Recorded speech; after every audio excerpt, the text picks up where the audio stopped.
குழந்தைகளுக்கு இடுப்பு பலம் பெறதுக்கான மருத்துவம். குழந்தைங்களுக்கு இடுப்பு பலம் ஏன் இல்ல? இன்னைக்கு சாப்பிடுற உணவுகள் சரியில்ல. இன்னைக்கு சாப்பிடுற முட்டை இதெல்லாம் சரி கிடையாது. அதனால அந்த தாய் சாப்பிட்டுருந்தாங்கன்னா, அந்த குழந்தைக்கு இடுப்பு பலம் இருக்காது. முந்தையெல்லாம் பார்த்தீங்கன்னா, 16 குழந்தைங்க பெத்தாங்க. அப்பயும் அவங்க இளமையா இருந்தாங்க. ஏன்னா, அவங்க சாப்பிட்ட உணவுகள், இன்னைக்கு இருக்கிற உணவுல சத்தே கிடையாது. அதனால அவங்களுக்கும் பலம் இல்ல, குழந்தைக்கும் பலம் இல்ல. குழந்தை இடுப்பு நிக்கல, கடற்கரை மணல்ல போய் இடுப்பு வரைக்கும் மண்ணை போட்டு பிதைச்சி நிப்பாட்டுவாங்க. ஏன்னா, இடுப்பு பலம் கூடட்டும்னு. இடுப்பு பலம் கூடுறதுக்கான மருத்துவத்தில் முக்கியமாக பிரண்டை, ஜாதிபத்திரி, விளக்கெண்ணெய் இதெல்லாம் கூட்டா மருந்தா தயாரிக்க போகிறோம். குழந்தைகளுக்கு இடுப்பு பலம் பெற இந்த குழந்தை சீக்கிரமா 3 மாசத்துல பிறண்டு படுக்கும். 4வது மாசத்துல உருண்டு நல்லா தவள ஆரம்பிக்கும். 6வது மாசத்துல எல்லாம் நல்லா தவந்துரும். 8 மாசத்துல 8 வச்சிடணும் அப்படின்னு சொல்லுவாங்க. குழந்தை இடுப்பு பலம் இல்லாட்டினாக்கா பெறலாது. அது உருண்டு படுக்காது, தவளாம இருக்கும், தவக்காம இருக்கும்.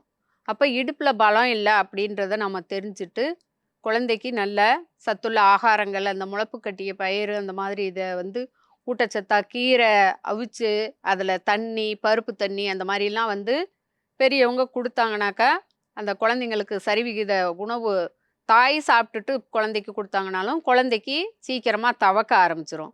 இடுப்பு பலம் பெறதுக்கான மருந்து தயாரிக்கும் முறையை பற்றி பார்க்கலாம். இதில் பிரண்டை நல்லெண்ணெய் விளக்கு அல்லது நெய் விளக்கில் வாட்டி எடுக்கணும்.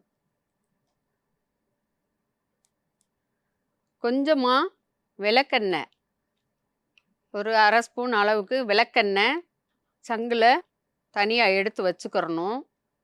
இப்படி நல்லா வாட்டிட்டு அது நல்லா ரேசாக வாடின உடனே அதோட சாறு, பிரண்டை சாறை விடணும்.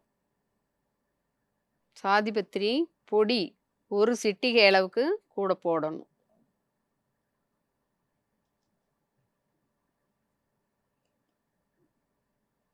விளக்கெண்ணெய், பிரண்டை நல்லா நல்லெண்ணெய் விளக்கில் வாட்டிட்டு ஒரு 5 சொட்டு விட்டுருக்குறோம். 1 சிட்டிகை அளவு சாதிபத்திரி பொடி. இதை அப்படியே உள்ளுக்குள்ளே கொடுத்துட்டு ஒரு 3 மணிக்கு மேலே தலைவலியை குளிக்க வச்சிடணும். குழந்தை நல்லா தூங்கிரும், நல்லா ரெஸ்ட் எடுக்கும். உள்ளுக்குள்ளே அது தூங்குறப்போ நல்லா நரம்பு இதெல்லாம் வலுப்பெறும். வாரத்துக்கு ஒரு முறை, ஒரு 3 முறை ஊற்றுங்க. அதுக்கப்புறம் குழந்தைக்கு சரியாயிரும். குழந்தைக்கு இடுப்பு பலம் பெற பிரண்டை, ஜாதிபத்திரி, விளக்கெண்ணெய் இது எல்லாம் கூட்டு கலவையாக சேர்ந்து மருந்தாக தயாரிச்சிருக்கோம். இது அப்படியே வாய்க்குள்ளே கொடுத்தா போதும். உள்ள நரம்புகள் பலம் கூடும். இடுப்பு எலும்பு நல்ல உறுதியாக இருக்கும்.